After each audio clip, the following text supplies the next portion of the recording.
Hi there. This is John Anthony Francis Wilcox, and today is Saturday, the 18th of October, 2025. I hope you're all doing well.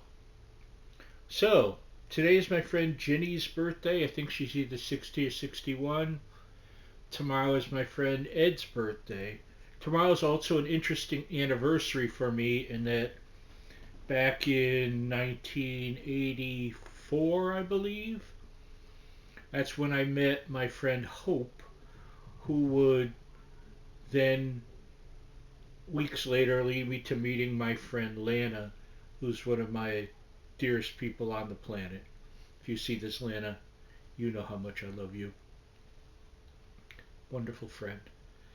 So, this week, interesting week. Outside of the birthdays, and yesterday was my friend Suzanne's birthday, of course. Um, to me, the focus is three things this week, very different from each other. I got this beautiful, beautiful 4 CD plus a 7-inch single plus a booklet box to go with the fourth Monkees album, Pisces, Aquarius, Capricorn, and Jones Limited. And by the way, while it's not all four signs, it's because both Mike Nesmith and Davy Jones were Capricorns. So it all fits. John, I don't know that album. It's the album that has Pleasant Valley Sunday on it, and it has Cuddly Toy. That's one of my very favorite Monkey songs. What am I doing hanging round? Uh, Among other delights. So it's a beautiful box. I'm currently working my way through it because, it's a 13 song album, but we're on 4 discs that are almost 80 minutes apiece. So there's other songs from the sessions. There's like the first disc is the whole album in stereo, and then I think another 14 tracks. The second disc is the whole disc in mono, and then a whole bunch of other tracks. And then the third and fourth discs are all like alternate takes and releases and different formats and things like that. So you get to hear some songs like What Am I Doing Hanging Around? There's probably 5 versions, 6 versions, or something like that. Star Collector, different things like that. And so it's fascinating, and the booklet on it's just beautiful. It's just a very well done thing. If you like the Monkees, this is a beautiful thing. So that's one thing. The other thing, on Thursday, I went to, let me get this right, because I was hopeful that we'd go to it, but my friend Bob and I indeed went to the Pius X Church in Middletown to see Padre Pio's habit and his glove. Uh, if you don't know who Padre Pio was, he's a saint now. He's Saint, well, I call him Saint Padre Pio, but he has, I forget what his real first name is, of Petrosina. And he was a stigmatic priest who had developed the wounds of Christ and powerful, he's a saint now. And so this was the actual habit that he wore. I'll put a picture of it at the end of here, the picture that I took while I was there.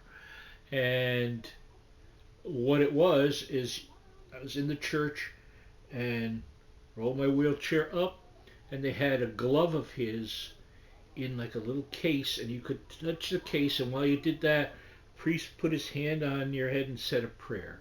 That was beautiful. Then you go past, there's like a statue of Padre Pio with all little candles with him on the candles surrounding it. That was beautiful. And if I've never told this story, it's very much connected to my family because years ago, he died in '68. Someone on my mother's side of the family had gone there and gotten a piece of the cloth that he used to wrap his hands. And they cut it up and gave my mom a piece, and then she cut it up and gave it to all of those kids. And I think the only ones who still have it, unless I'm wrong, are me and my sister Mary. And I have a piece about the size of a postage stamp, but I think she gave her piece to one of her kids when they were going through an illness. So, very interesting, and I've kept that all these years. Um, and so while I was there, I was telling this story to a man there that worked at the church. I don't know if he was a deacon or what. And then he was telling me he has a first class relic because some relative of his was the hairdresser in the rotunda, near, where P.O. was.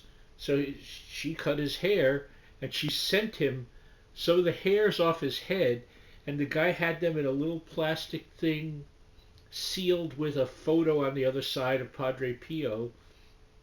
And then he put it in my hand and put a cross about that big in it. And while I held them, he did a blessing for me, which was beautiful. So I went there with my friend Bob. Found out, by the way, that the Padre Pio has, I guess, the Padre Pio Society. What are they called? I want to get it right. Because this was interesting to me. Hopefully to some of you. I know some of you aren't of the religious, and that's fine. The Padre Pio Foundation of America is in Cromwell, Connecticut. I want to get in touch with them and maybe do an interview with someone there. So, had a beautiful time. Stopped about 2 miles away, 3 miles away, and brought a pretty good pepperoni pizza home for Michael and I. And that was good. And so that was wonderful. Beyond that, did some work. I got emails from my friend Rob and my friend Colin. That was nice. From other people. And so the third big thing I want to talk about is today is what they're calling No King's Day. There's a bunch of protests all over the world. Not just the country, but the world. And it has been branded by one party, not the other, as an un-American thing. So let's have a logical look at that for just a moment. To say it is un-American to protest and say we don't want someone here who thinks they're a king is just ridiculous. This country and our Constitution was created in response to King George at the time, wanting us to be the British colonies. No, we're our own country. We are self-governing. We elect a leader for a limited amount of time, and then they go because they can't be a king or a despot or a monarch or a dictator. And that's what the protests are about. Sounds pretty simple to me. So I saw some of them, and they were beautiful, they were peaceful, a lot of smiles, good time. The American people always eventually come through. So, a good positive day. Oh, a side thing. I was drawing these were like late Thursday night.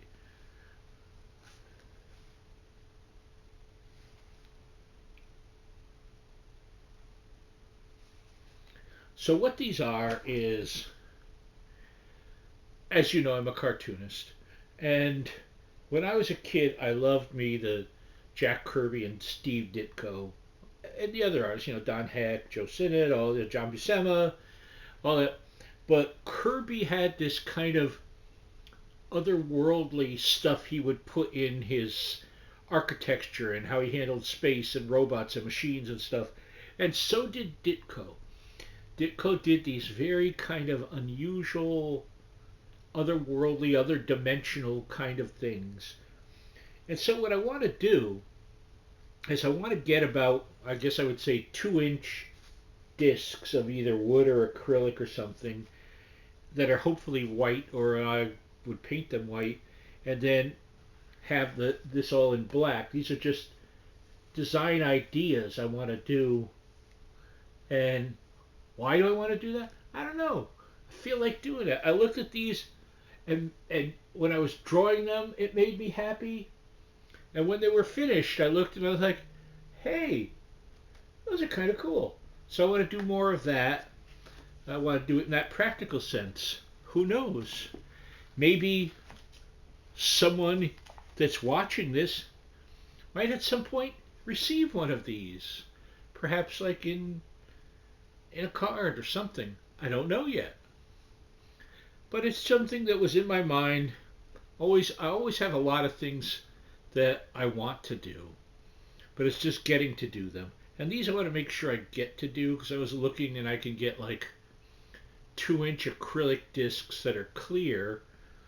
But I figured what I could do with something like that is maybe paint the backside white and then paint the front side with the black images. It's a thought. Might even be different colors. Who knows? But and today, and I'll put a picture as well, I made, once again, I got all kinds of vegetables that I need to cook up. So I got my big black pan, baking pan, and it was potatoes, carrots, onions, apples, peas, and also a green bell pepper. That, and then some. At the Red Fair, I got this spice blend called Garden Going Amok, and it's all green herbs and some lavender. So I put a bunch of that. I put some garlic and Italian sausages. Roasted that all in the oven for about 3 hours and 20 at 325. Came out great. Had a little bit of that. I want to let you know. There you go. So I think I mentioned last week that I had gotten, or was it the week before? One or the other. I'd gotten a delicata squash, and I had never tried that, but I got it because it was 92 cents. So like, how can I miss?